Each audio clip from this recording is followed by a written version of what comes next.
Yes. We have sheets if anyone wants, pens if anyone wants.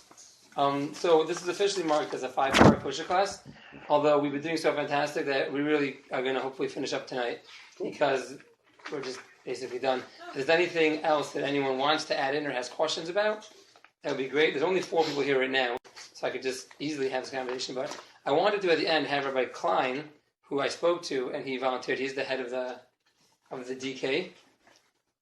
Getting ahead of myself. Would you want to come to Kosher Art Kitchen as part of one of the classes? So that happened to me. He probably could. So that is Rabbi Klein, for those who don't know him. He was very open to giving a class on anything he wanted. I thought that the most practical class for him to give would be for him to come up and basically say what he does when he comes to Kosher Kitchen, what it would take from you, from him. And I know before he coaches the kitchen, he normally sits down and talks to them about basics of kosher. Basically, have that speech in like a half hour, 45 minutes, which he is open to doing. He's in Israel right now. He's coming back Sunday. Anyways, this Sunday you're out of town. There's a Super Bowl, so this Sunday's off. And we're basically done now. So we could schedule this for any time that's convenient. He's open to it. Everyone wants to pick a date. We could do that. And how about not this Sunday, not the next Sunday, but the next Sunday? Sunday. That's the 19th, 21st? Well, we're out of town the next 2 Sundays. So the next Sunday will be the 21st. That's data trivia night in Plano. 21st isn't great for me because I'm coming, I don't know what time I'm landing, but I'm going to be in Baltimore that weekend because my sister-in-law is getting married. February 28th, which will not be the last day of the month. How's that? Oh, getting fancy here. It's good with me. It's good with everyone else? Yeah. Okay. Easy enough. Only 4 people. I'll confirm with Rabbi Klein. And then, so maybe we'll do it. We can do it in your guys' house if you want. You can walk around the kitchen and show us everything. And I don't know if we'll actually kosher then or not, but at least it'll be convenient for him. So we need a new dishwasher by February 28th. If you want to talk to him in advance to see if you could actually do the process of it there, I'm happy to talk to him about it. I don't know how long that takes, so that's not practical for a class like it because there's a lot of downtime. But if it works, I have no plan for that. No problem with whatever. Okay, so are there any other remaining questions that anyone has? Either ask now or by the end of tonight. Hopefully, we wouldn't have covered it these ways. So blessings are not actually part of kosher. Your food is kosher if you make a blessing on it or not. But when we're talking about food, there's definitely an important aspect, which is, as everyone knows, you say grace before you eat, but it wouldn't be the same if we didn't have a yarmulke on him, right? So now he looks very religious. All of a sudden he's got a white beard. He looks very rabbinic. Quick change of look over there. But so there definitely is a important idea. This is really a topic in and of itself. It's not really part of kosher. But just to make everyone aware, it's an easy thing. It's part of, sanctifying the physical. We say we eat, we indulge. We should take a second to recognize it comes from God. We could use this in a holy way. And because of that, this is just 6 different blessings that we make. This is on fruits of the tree. Most wheat products or grain products, wine, grape juice. Let's go the other way. Bread, vegetables, everything else. So 6 base topics. This you could just type into Google if you want. It's on the brachos chart, and you'll find 20 days. But you could also find all these things on apps. We could type in. I forgot to check which one it is. Someone showed me once. I put it in and make a bracha. It's very simple. It's literally 10 words basically, and it's a great way to just refocus yourself while eating and not just getting caught in the physical pleasure of it. Once on the topic of blessings, so I'll throw out just an interesting question that they discussed. We've mentioned in the past, somewhat as a recap, between meat and then milk, it's customary to wait 6 hours. So let's say you take a nap, whatever, you wake up, it's 4 hours later, and you take a glass of milk or hot cocoa or coffee, and you totally forget that you're in the middle of waiting 6 hours. So you make the blessing on milk, which is shakol yebidvaro. I cut off a little bit, but everything should be as you said. And then before you drink it, now when you make the blessing, you're supposed to drink it right away. As soon as you make the blessing, all of a sudden now you realize, wait a second, I can't actually drink this. I'm supposed to be waiting 6 hours till I drink milk. So what do you do? do you lose the blessing? Because you're not supposed to just, blessings include God's name. We're not supposed to say God's name in vain. Could you eat or drink something else that wasn't milk in its place? So you're supposed to, when you make a blessing, really ideally, you're supposed to be holding the item that you're making the blessing on when you're making it. And if there's too much time between, so you could also lose your blessings. That's generally not ideal. So what's the consensus here? Do you drink the milk or do you not? I'd say not. Brian says I not. say you do it. Mark says you go for it. I say no.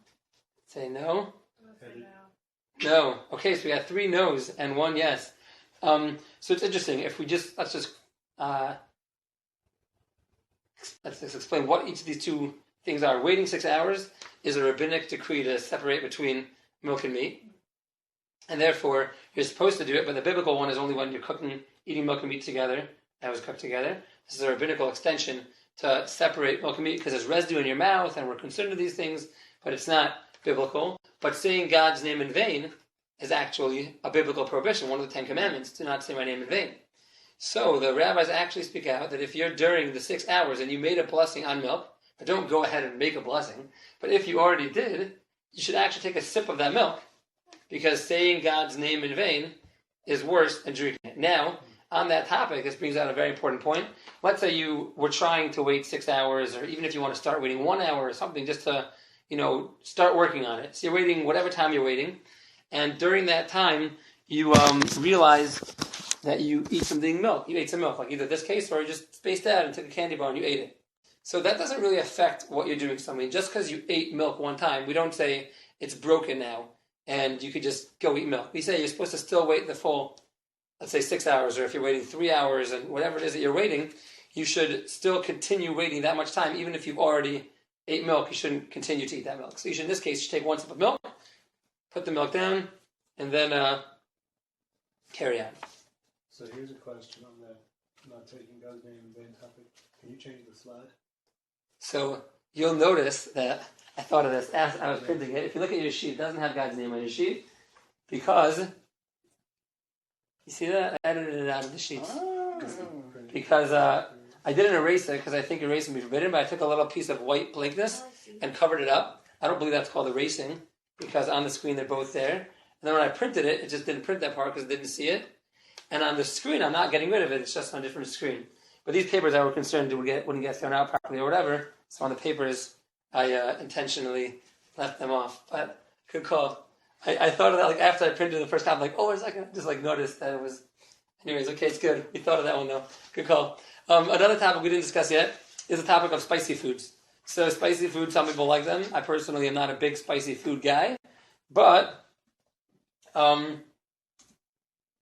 that's cool. But spicy foods have a few unique character traits in terms of kosher.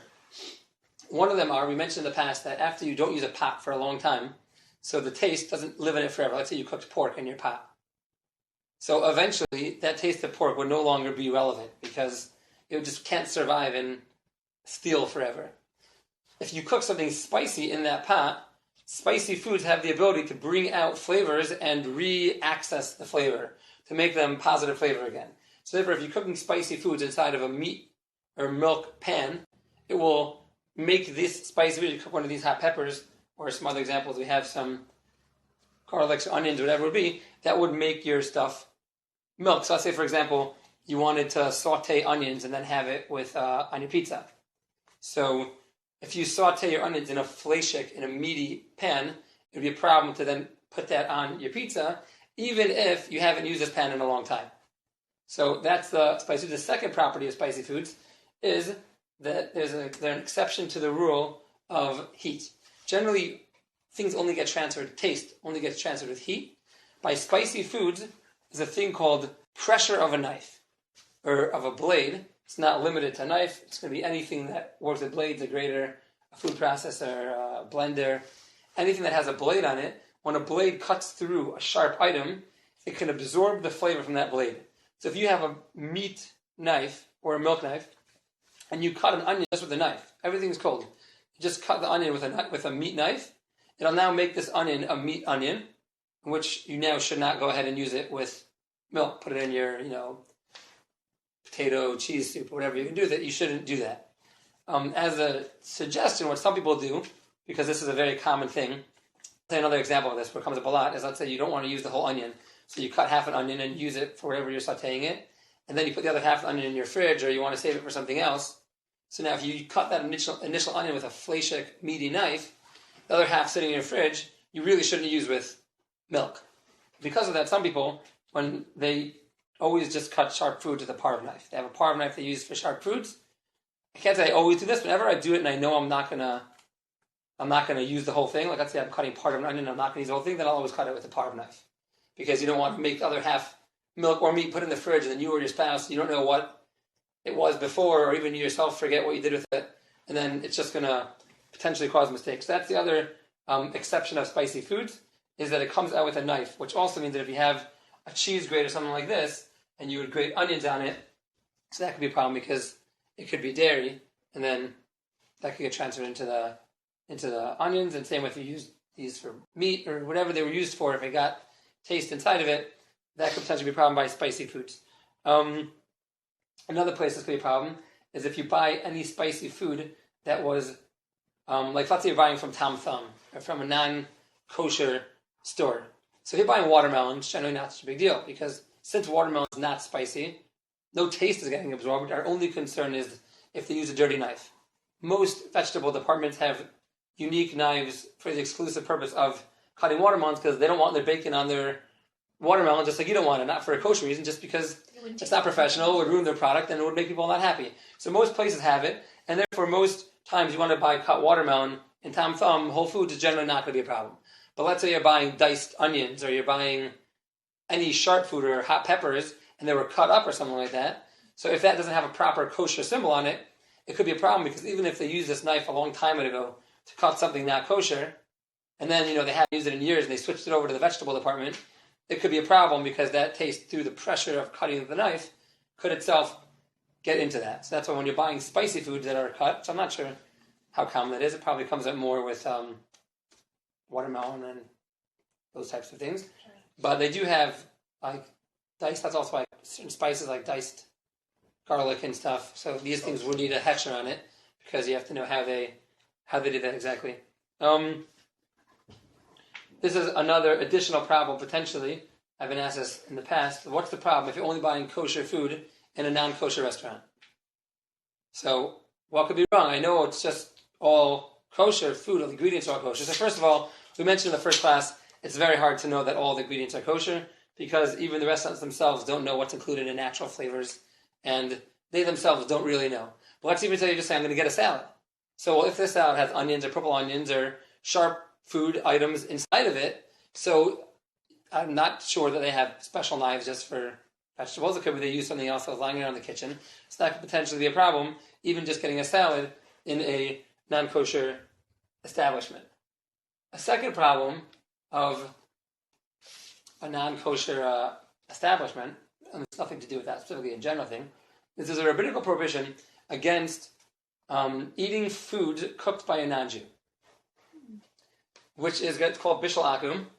Bishul means cooking. Akum stands for really idol worshiper, but it's not unique to that. This was instituted specifically. There's a bunch of rules where the rabbis forbade. There's, let's say, food from a non-Jew, wine. We'll get there in a second. That was touched by non-Jew, certain like chalav Yisrael, right? So some of them were out of concerns of mixing in non-kosher food items with it, and certain ones were out of concern of intermarriage. So because of that, there is a prohibition to eat food cooked by non-Jew. Now, this is not talking about every single food item. What's it talking about? So first thing is,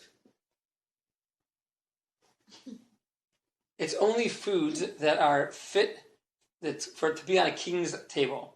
Which nowadays we don't have a king, but let's on a nobility's table. So for example, let's say you have cereal.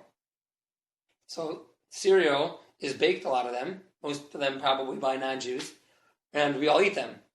That's not a problem, because that's not what a king would serve at his meal. There was a big question in the kashrus organizations going back. I think this was when George Bush was president. I don't remember exactly who it was. No, I think it was Bill Clinton. And I think Netanyahu was already prime minister there. And he was coming into Washington for meeting, and they had a meeting Friday night. He was hosting the White House Friday night, so Bill Clinton decided to prepare for him a Shabbos meal Friday night in the White House. Now, Friday night, Shabbos meal in the White House, you have to serve gefilte fish, right? That's the classic Jewish dish. Now, until this point, everyone always assumed that gefilte fish is not considered something that is befitting to put on a nobility's table. It's like a little thing in a package, under ground fish, like it's not like a fancy food. So everyone would say that's not fit for a king's table. But now, all of a sudden, the president himself serves this to the prime minister, which caused the whole ruckus, because now is this going to now be a problem of bishul akum, right? Because now maybe we can classify this as, most people still said it's not. He just did it for him as a cute gesture. So it's only going to apply to things that are fit for king's table and things that cannot be eaten raw. Meaning, if something could be eaten raw, so let's say, for example, a carrot.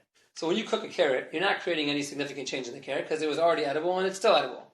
So it's only things that were originally not edible and now become edible and are fit to be on a king's table. That's where this prohibition would apply. And it could apply, meaning, let's say, potatoes are an interesting example. French fries are generally assumed to not be fit for the king's table, right? French fries are like a fast food item. If you were sitting at the president's table, you wouldn't be noshing on French fries, right?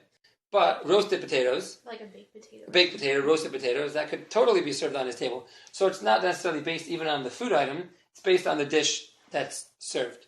And this will change in time. In Russia, I believe, back in the day, no one noble would eat potatoes. Potatoes was like the poor man's food, and no one would be caught eating potatoes if you were a esteemed member of society. In today's world, like baked potatoes, roasted potatoes, totally normal to be served at weddings and fancy events and noble meals. So this would be based on your place of residence, where you're living, and the times you're living in. This, again, would be a problem, though, when you're eating in a non-kosher establishment. Again, if it's officially kosher food, if they're making something for you aside of the flavor that could be in the pots and sharp foods, additionally, you could come across the bishul akum problem of cooked by a non-Jew. Now, if a Jew is involved in the cooking process, that permits this whole problem. The problem is only when a food is exclusively cooked by a non-Jew. So how is a Jew involved in the process? He could turn on the fire, or he could raise the fire, or he could stir the pot, flip it over. Any of these types of involvements of where the Jew is involved as part of the cooking process would be totally fine and not have this problem at all. I thought it was just supervised. Right, so that wouldn't work. That's why in like a dairy, let's say, any kosher restaurant, the Jew always turns on the fire. That's part of the mashgiach's job, generally is. When he comes in, he has to turn on the fire, and the workers are supposed to know that if for whatever reason the fire went out, you have to have the mashgiach come and light the fire again. Because if they were light the fire, then that would create a problem when they're serving, even if all the ingredients are kosher, right? You're in a dairy, all the ingredients are kosher, but there's a separate prohibition of foods cooked. The chef in a dairy is not a Jew, and therefore they're careful for that. Moving on, a second. Do you need other chopsticks? That's fine. Just be happy to attack the platter, Okay. Another rabbinically instituted prohibition is wines that were touched by a non-Jew. Now, this only applies to, see if you can see it here or not. If you read these words, it says kosher Passover and year-round, not mevushal. I don't know if you ever noticed those words before. Mevushal or not mevushal. If you look on the back of any kosher wine, it will always tell you the word mevushal literally means cooked, and not mevushal means not cooked. The prohibition of wines touched by a non-Jew only applies to a bottle of wine that was not cooked. It was never heated above 110 degrees, basically. If you look at this bottle of wine here, I did another one for you. Oh, sorry, that's where it is. Look at this bottle of wine. So see clearly, it says Kosher Passover mevushal, which means that it was cooked. So wines that are mevushal, that are cooked, classy wines tend to not be mevushal. If you go to France, they'll and that region where they're very into wines, they'll tell you that when you heat up the wine, it ruins part of the fineness of the flavor. And fancy wines generally tend not to be mevushal. Lower wines often are mevushal. So again, this only applies to wines that are not mevushal, and also only once it's an open bottle of wine. Right? If it's all wine you buy, kosher or not, was transported and moved and shelved and everything by Jews. It only applies to wines that are open and they moved the wine, like they moved the bottle or poured the bottle or something like that. That is a second just important kosher concept. Again, not based on the ingredients of it, but even though there's no problem with ingredients, foods cooked by non-Jew or wines touched by non-Jew can pose kosher problems. The last topic of the kosher series, and we'll have a few minutes on the philosophy of it, is there's certain foods that the Gemara tells us, the Talmud teaches us, and codified in the Code of Jewish Law, that even though it's not kosher, it's considered dangerous. Now, one of them we've mentioned in the past, just wanted to bring that again, eating fish and meat together. Fish and meat are generally not served. You'll never see any rabbinically supervised event that will serve at the same time fish and meat. You'll have a fish course and then a meat course, but we'll never be eating fish and meat together. They'll be careful not to even serve from the same platter. If you ask if you want fish and meat, they'll always have two sets of tongs to serve it with. They won't let them touch. That is by fish and meat. This is only a problem with actual fish and actual meat. But let's say you want to cook fish in a meaty pot. There's no problem with fish with meat flavor. It's just fish and meat itself. So that is fish and meat. Another halacha, which is an interesting one, is there's a halacha that in the morning, when you wake up, you're supposed to take a cup and rinse your hands. It's called in Hebrew netilas yadayim, washing your hands. The generally accepted way is you take a cup, you fill it up, and you pour 1, 2, 3. Go back and forth 3 times, and then that's called washing your hands in the morning, which is considered part of reawakening yourself spiritually. You rinsing off the whatever is there from the night times, and now you wake up. Officially, you're not supposed to touch food. It's considered dangerous to touch food before you've washed your hands in the morning. So, again, another not directly kosher item, but nice halacha to wash your hands in the morning. If you didn't wash your hands in the morning and you touched the food, the Code of Jewish Law says you should rinse off that food 3 times under a faucet. Okay, that's really the wrap-up of the laws of kosher. I'll talk for a few minutes maybe on philosophy now. Just a little background. You can go on philosophy of kosher for hours and hours and hours. This is just a basic kind of idea to throw out. Before we go to that aspect of it, are there any other questions across the gamut on the laws of kosher? I'm not disappearing, so you can think of them later and email or ask me, whatever also. But I was thinking, so with the fish and meat, you can serve them as different courses though. Because what came in my head, I feel like it might be Rosh Hashanah, I don't know. But there's one holiday where you have the head of a fish. Rosh Hashanah, exactly. Rosh Hashanah. Yeah. Okay. So that's okay, as long as it's that first and then the meat after. Right. Yeah, as long as you have it. And that's generally you'll find people have.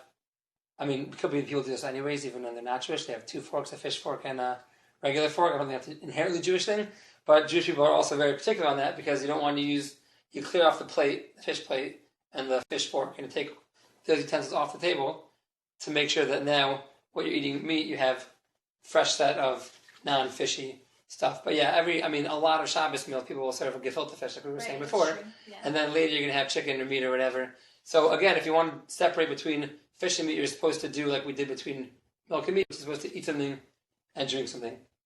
And if you ate it with your hands, then wash your hands off, just to clean out your mouth in between. Okay, any other questions on kosher? So whenever you go to philosophy and kosher or Kabbalah or these types of things, it's always the Kabbalists always tell us the way you try to pinpoint the concept of it is to look, where does the Torah first mention this concept? Where does it first come up and see it in its initial source? Try to figure out from there what the message is. So who here knows what the first concept of dietary restrictions is in the Torah? Kosher. Would it be from Adam and Eve? Abraham. That's what I would, Adam and Eve. I would think, yeah. Right? It's interesting. We don't think of that in that context. We think of kosher, chapter 11 in Leviticus, talks with different animals and stuff. But if you think about it, God created the world. He put Adam and Eve... Oh, I forgot about this part of it. That's awesome. And again. 1 second. There he is. It's hard to get the right angle. He had a very awkward shaped head, you know? God, It was hard to... We worked it out. It's a little bit like this. What's that? Would Hashem be the Would Hashem need a yarmulke? I mean, he says we should be like him, right? So There you go. I thought it was to show respect. So this is, the word yarmulke. You know the word yarmulke? I think it's a Yiddish word, yarmulke. English it's like a beanie cap, in Hebrew it's a kippah. I think yarmulke is a Yiddish word. It actually comes from the word yare malka. Yare is the word fear. Malka is the word melech, king. Fear of the king, which part of the concept of yarmulke is supposed to remind you, not the fear of God, it's like but to remind you, God's around. Don't forget, it's like a constant reminder that there's something on top of you, greater than you, a God up there. It's kind of like a reminder on your head. That's nothing to do with kosher, except that God wears yarmulke evidently. But the first place we do find the concept of kosher is in the Garden of Eden. It is impossible to find an appropriate picture of the Garden of Eden. They all have That's really good though. Adam and Eve are just. I guess they weren't clothed in the Garden of Eden. So, anyways, here's a nice picture. Yeah. It could be the Garden of Eden. I couldn't tell what tree this is because there's a bunch of different stuff going on. But it's a mystery tree. It's a mystery tree, exactly. So we find that the source of kosher really is in the Garden of Eden, right? God creates man and woman and puts them in this paradise existence, and he gives them only one commandment. Tells them one thing to do, and this one thing he tells them is dietary restrictions, right? That wasn't don't eat pork, it wasn't, don't eat milk and meat together, but he said you can eat from all of the trees of the garden, and from this one tree, don't eat from this one tree, right? So it's interesting to know, why is it that, and then we all know what happened there. They messed up on that, they didn't keep kosher, and then all of a sudden that changed the face of the world forever. So what exactly is it about kosher, about dietary restrictions that are so important for us? So a fundamental principle in Judaism is that the reason the world was created is actually not for us to go crazy and get frustrated and be upset. It was created for us to seek pleasure. We're supposed to get pleasure from this world. Now, it's a basic principle of pleasure that if you overindulge in pleasure, you ruin that pleasure for yourself. This is not a Jewish concept. This is a concept in general. You can find this across the world. But when you have rules and guidelines to how you indulge in pleasures, that allows you to properly harness and take out those pleasures properly. Let's just take a simple example. Everyone here is married. So you're married, right? So that means you're obligated to have rules and restrictions on who you're allowed to do certain activities with, right? We have to be trustworthy and faithful to our spouses. And let's just say, well, I want to have the most pleasure, so we could just throw that out and you could just be with anyone you want, right? It's not just that that's unfaithful and wrong. It's more than that. It actually doesn't allow you to properly harness the potential pleasure you can get from your relationship. Or part of developing a relationship between two people is that deep connection that you can create through being together and developing your relationship together. When you're just out getting all the pleasures in the world, so I guess in one perspective, maybe you view yourself as getting more pleasures, although I think you'll get bored of those pleasures and they won't really intrigue you for so long. But when you can have certain rules and limitations in a certain extent allow you to develop the pleasures that are supposed to exist in a greater way. Kosher is the same thing. If all we did was that movie Supersized, what's that called? Supersized? That was it called? Supersize Me. Supersize Me. So all he did was he just ate a supersized McDonald's meal every single day, and he just indulged. The obvious message when you overindulge with no guidelines, it's not just that it's unhealthy and it's not good for you and you're not productive through that. It's more. It's also the fact that you become numb to the actual pleasure of the item itself. So a basic aspect of kosher, and why here? So eating, I believe, more than any of the other pleasures of the world, eating is probably the most basic physical pleasure that human beings have. We start doing it the first day we're born, and we don't stop until we die.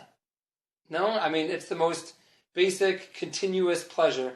I don't have any other pleasure like that. You can enjoy sights, you can enjoy music, there's a lot of pleasures we can have in the world. The only pleasure that we really do basically consistently from the time we're born until the time we die is eat. So I think eating is probably the most basic concept of physical pleasure. And I think this is perhaps the message that God was giving Adam and Eve, I'm creating this whole world for you to get pleasure from it, you have to recognize that part of getting proper pleasure from that is that there has to be certain guidelines and certain rules to properly benefit from it. It's like you find like the same thing with like, I guess in a different type of example with like drugs, right? If you start taking hard drugs, so you do a little bit and it like works for you, then you do that same amount and all of a sudden you don't get pleasure from it anymore, right? Then you have to go to more, then you have to go to more, and you have to go to more until you kill yourself from it, and you think I'm seeking pleasure because it feels so good, but you're just not able to find true pleasure, and you're just making it harder and harder and harder for yourself to actually get that pleasure. I'm going to read to you a quote from Rabbi Emanuel Feldman because I thought it was an awesome quote, even though I generally hate reading during classes because I find it boring. So I'm going to do it anyways because I can't say it as well as him, but bear with me, it's only a few lines. If we want our world to be a Garden of Eden, we must learn discipline and self-control, which means being able to say no to the impulse to take a bite out of the appealing, delightful, tempting, but forbidden fruit. Paradise begins with the ability to say no to the self, right? Meaning the ability for man to perfect himself and to become greater really comes down to self-control in a certain extent. And food being the most basic form of physical indulgence really, I think, is why kosher is such a basic concept in Judaism. Judaism also talks about the concept, there's a classic distinction between, say, Catholicism and Judaism. So there's a great debate. Catholicism or the religions that view abstinence as an ideal. What's that concept? That concept is that they can't reconcile physical pleasures with spiritual growth. They exist on two different planes. You can either be physical or you can be spiritual. So if we want to truly be spiritual, we have to separate ourselves from the physical. Judaism very strongly disagrees with that approach. Judaism is a very pleasure-oriented philosophy, but again, it's pleasure with rules and guidelines to properly harness that pleasure. So since part of the concept of physicality is to be able to uplift it and raise it up, like we mentioned before, the concept of blessings, so kosher is probably the most basic, against that basic physical pleasure, that through this we're able to recognize that we're able to take just a physical action that's just enjoyable and everyone just does it and actually make something spiritual out of it. We can take something basic and a basic physical need and say, this isn't just a physical action. This is something that I can make myself more godly through doing this. I can actually add spirituality into it. I think that's probably the most basic, simple understanding of kosher, that it teaches you self-discipline and self-restraint and how to maximize yourself. And I've heard from my rabbis before, from one of his names of my life there, he said it in the name of Rabbi Wolbe, who was like the leading Musar rabbi, the leading rabbi of character development. Remember, he said that if you want to work on any aspect of life, of overcoming desire, it can be in any aspect. If you love playing video games, or you love whatever it is, you struggle because you just love doing this thing, and you can't stop yourself. He said the place to start working on yourself is the kitchen. It's a very interesting thing.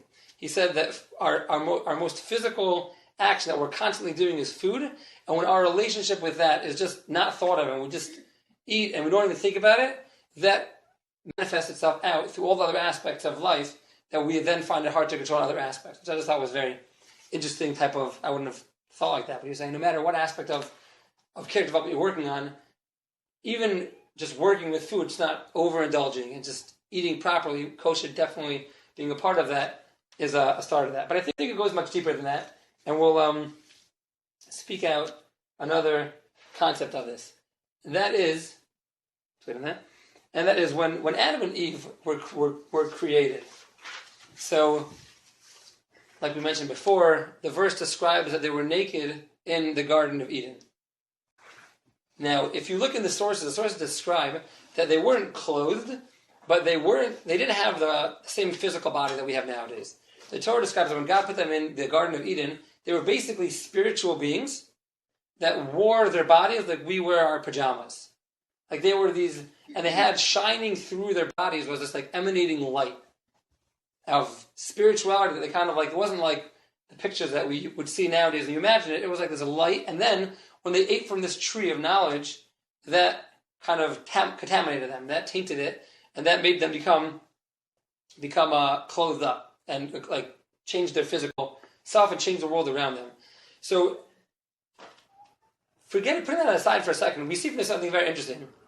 Even when they were in that high spiritual state, what were they commanded? Dietary laws. Right? They were still commanded only one thing, and that is they could eat from everything, but don't eat from this one tree. So we see that even the spiritual side of us has food affects it. We can just bring this out simply. How would we define death? Like just your organs failing and life functioning stopping. Organs failing, life functioning stopping. Your body stops. The body stops. Absence of life. Absence of life. Okay, these are all great answers. This is all true. What would I say that's an effect of? The soul departing the body. Right? The body is a union of spiritual and physical. It's a physical body with a spiritual soul inside of it, and that soul is the life source of the body.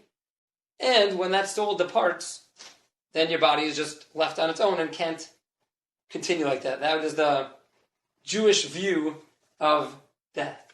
So, given that is a fascinating thing, let's say we decide to stop eating. So what will happen to us? We'll die. We'll die.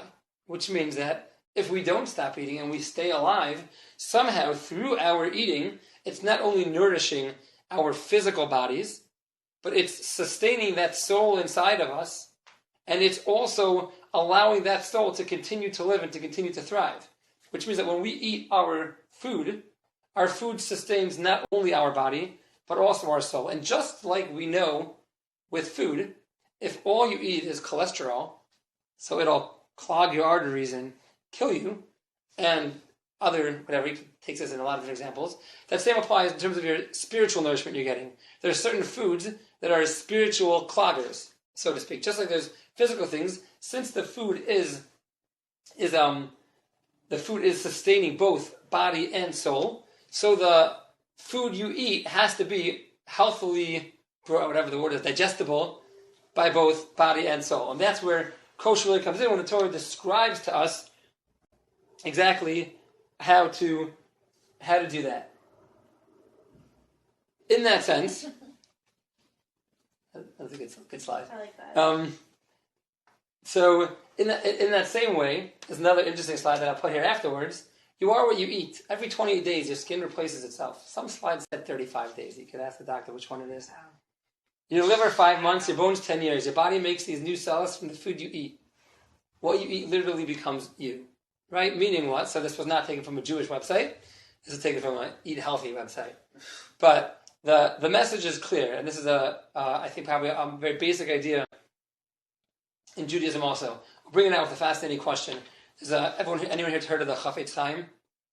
Rabbi Yisrael Radin. He was like the greatest Torah leader. Probably died, I think, in the 1920s, after between World War I and World War II, maybe. Somewhere in the early 1900s. And he has a specific book called Machane Yisrael, which is questions for Jews that were drafted into the Polish army. And he published a book for people who were taken by force into the Polish army, how to be properly as a Jew, live properly as a Jew in the Polish army. Someone asked him the following question. He said, I was drafted into the Polish army, I have no choice, I have to go. But I do have two choices of camps to go to. I can either go to the camp in which I'll be able to keep Shabbos at this camp, Shabbos being very important, but they will not be able to give me kosher food there. So I'll be able to keep the Shabbos, but I'll have to eat not kosher food.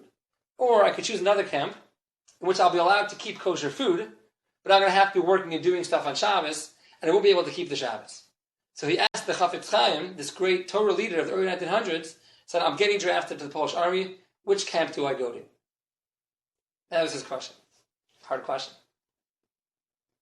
What do you say? I have a feeling because this is the kosher class, the answer is kosher. You're probably right. Speaking of the context, like that. What were you going to say? But Shabbos would make sense to me too, though. Why would Shabbos make sense? Because it's one of the most important things is to keep the Shabbos as well. Shabbos is one of the most important mitzvahs, that's for sure. So we were discussing during an earlier class that you can't say which mitzvah is more important. Well, here's a real life question. You got to go to one of the camps. I can't tell you which is more important, but I have to answer the question. I'll say if you don't eat, you die. so you have to eat. You may as well eat kosher stuff. But if To you nourish your soul and stuff. okay, but I hear it. Shabbos is one of the big Ten Commandments. You know. Shabbos, one of the Ten Commandments, doesn't say explicitly kosher anywhere in the Ten Commandments. Like it. So he said a very interesting thing. There's a law in Judaism that you're never held accountable for something you're forced to do. Right? If somebody holds a gun to your head and says, except for the 3 cardinal sins, says eat pork, says talk negatively about your friend, says any prohibition of the Torah, right? You are obligated to do that and not die because you need to keep yourself alive. That's a basic principle in Judaism. And when you do that action, let's say you ate that pork, you're not held accountable for that. You needed to do that. So you're not held accountable for that. So says the Chafetz Chaim, either camp, when you go, you're going to be forced to do whichever prohibition it's going to be. If you're doing Shabbos, you're not held accountable for breaking Shabbos, you're being forced to break the Shabbos. You don't want to. If you're eating not kosher, you don't want to be eating not kosher, you're being forced to. Therefore, in terms of a purely which one's better, which one's worse, They're even. they're really even because you're not held accountable for either one. Never you can call them even. That being said, says the Chafetz Chaim, you should go to the one where you can keep kosher. Good inference, Mark over there. It's Kosher Class. You should go to one where you can keep kosher. Why? Because even though you're not held accountable for it, what you eat literally becomes part of you. Right? When we eat food, it affects us. And what we eat and the nature of the foods that we eat, when they get broken down in our bodies, that becomes a part of our, in this sense, physical selves. But also just what goes into our bloodstreams and stuff, it can affect us. I quoted, I think it was at your house, there's an interesting response from Maimonides where there were a group of heretics that wrote a question to Maimonides saying, God doesn't really exist, and what are you guys talking about, and Torah is made up, and all of these kinds of concepts. And Maimonides had to write back to them. So he didn't even want to write back to them, he was upset at them. He told his student, Rabbi Ibn Tibin is his name, and it's an Arabic name, and this is what he told him to write back to them. He told him to write back to them, and Maimonides himself was a doctor, and he explains, I don't even really understand all the words he uses because it's like based on medical terminology of his time, but what he basically explains is the process of how food gets broken down in your body. Now when you chew it and you swallow it, and the different parts of your body break it down, and it goes from that part to the liver, to the kidney, to the, all the different parts of your body, and after it gets refined, part of that goes back up to your brain. And based on what you eat, that actually affects how you're going to be thinking at the end of the day. And I see from the questions you're asking, you must not be keeping kosher. Because you wouldn't even be asking these questions if you were thinking clearly. But I can't respond to your questions because you've created yourself to be in a situation where you're not going to probably understand them. So in a very real way, what you eat affects you. It's interesting, there's a lot of kind of different reasons, like for example, chewing your cud and having split hooves. So why is that? So first of all, every animal that has split hooves is not an attacking animal. They're all vegetarian. They don't kill other animals. All animals that kill animals have claws. That's how they kill them and tear them apart. If you have hooves, you can't really do much with them. So we're part of one of the concepts is that they explain is that we don't want to be eating animals that are attackers. It kind of creates a angry kind of essence inside of you. Another concept of chewing your cud, one of the ideas about chewing your cud, is that chewing your cud expresses happiness with your lot. You're not always going out, running around, seeking more pleasure. You have the food, you eat the same food again. Your wife may do the same thing for dinner again, eat it again. You have oatmeal, eat it again. It's fine, we're content. That's represented with chewing your cud. So we find that you can go through, there's a lot of reasons for all the different stuff. They say that fins and scales allow a fish to swim upstream by salmon. The way they explain it is because the scales allow them to push off the water in some way, able to swim upstream. People suggest that that's why Judaism, this isn't why, but this is an idea that we can bring out from it, that, in Judaism, if you want to really be, do what God wants, sometimes it requires you to swim against the stream and to go against the current of what everyone in society is doing. And when we eat these things, this is purified foods that then become part of us, and we develop these character traits inside of us. As opposed to when we eat birds of prey, animals that are attacking, and these types of things, that can, maybe not like the second you eat it turns it into you, but that allows you, that creates in you these negative traits. And a very interesting last point will just say that the word used in the Torah for Bless you. the word used in the Torah for non-kosher animals is tameh. Tameh is an often very mistranslated word. It says animals that are tameh to you, you shouldn't eat. What does the word tameh literally mean? So it's normally quoted as meaning ritually impure or contaminated or something like that. The word tameh actually comes from the word to mean closed up. If something is akum, something is sealed, something is closed up. So we mentioned, going back to the Garden of Eden, Adam and Eve started as a spiritual being that had like their soul shining through them. They were the spiritual being. When they ate from that forbidden fruit, what that did was that sealed up their light. That made it harder for that soul inside of them to express itself outward. And part of the Torah is teaching us, by using this phraseology of kosher, of an animal that is tameh, it's teaching you that when you eat these foods, since it's spiritually unhealthy, doesn't nourish your soul properly, it blocks up your light of your soul trying to shine through your body. I think that's a basic introduction to kosher. There's 2 books I would recommend. I'll send them an email. I'm going to send an email. Today I found another book in data that I liked. Looks like a cool book. For a very introductory book. There's, I don't have it here, but it's called Kosher for the Curious? Kosher for the Confused and Curious, something like that. I'll send out the link afterwards if you want it. That was a book that seemed very much basically just like what is kosher at a very, very basic level, why we do kosher, how we do kosher, myths about kosher, facts about kosher. Much more like, seemed like a light reading overview book, as opposed to the other book I mentioned, which is much more technical halacha book. Okay, fantastic. So that wraps up today. Any other questions? Okay, awesome. So then I'll talk to Rabbi Klein, I guess, and we'll work out February 28th, which is not the last day in February. You get a bonus